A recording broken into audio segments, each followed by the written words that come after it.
it? First of all, always get the group together and we have a team chat. We talk about each other's experiences, what people's agendas are for the race, what they want out of it. Are they wanting to be competitive? Are they more into it for an adventure?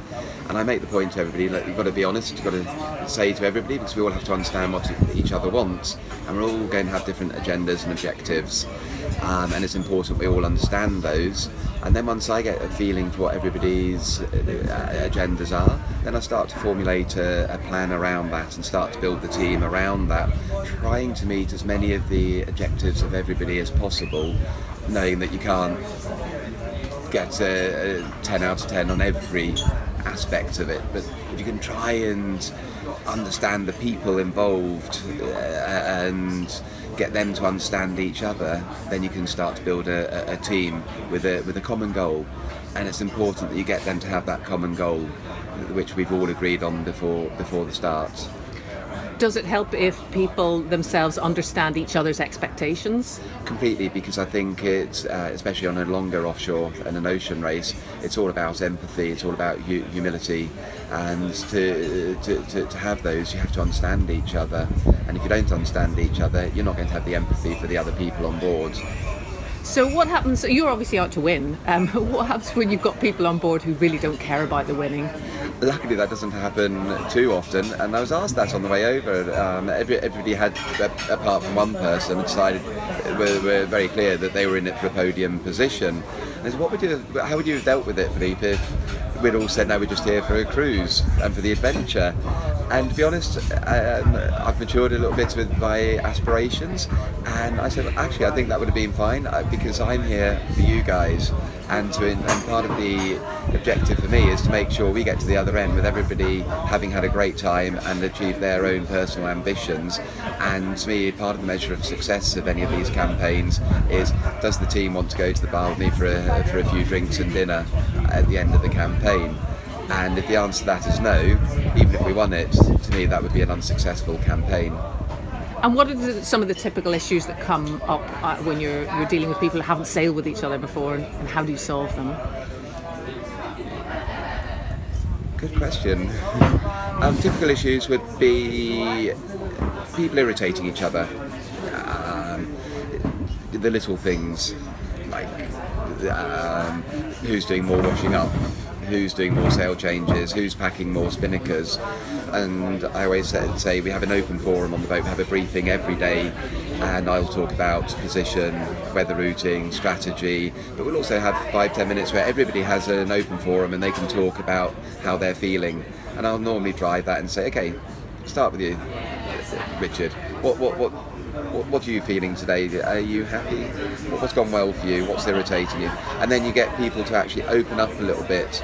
And when people start to open up, it creates a really good line of communication. And then I think you can nip any little issues in the bud before they actually become a big problem.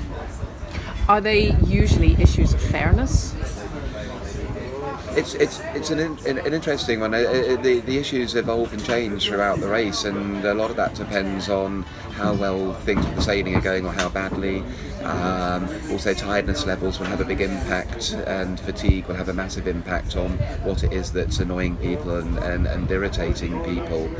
And I find that if you talk about it, then you actually stop those from being an issue, because you put it on. Once people have opened up a little bit, they actually realise how insignificant any of these problems are. But if left to brew inside, then they become more and more, because you don't talk about it, and those problems boil inside people. I guess some people need more rest, they need more sleep than other people. How do you deal with that? Does that feel like unfairness to some people? No, I always make the point to people, look, everybody's got different levels of stamina. You've got a varying age range, but the youngest person was 26, the oldest person was 66, and people in their 40s and 50s. So you're going to have varying degrees of fitness, of stamina, and what everybody has to understand is that each person on the boat is doing 100% to the best of their ability, and you have to just accept, and they have to accept that what they're putting in might be more hours than the other person, but as long as they understand that that person is putting in as much effort as they can, then that's all good.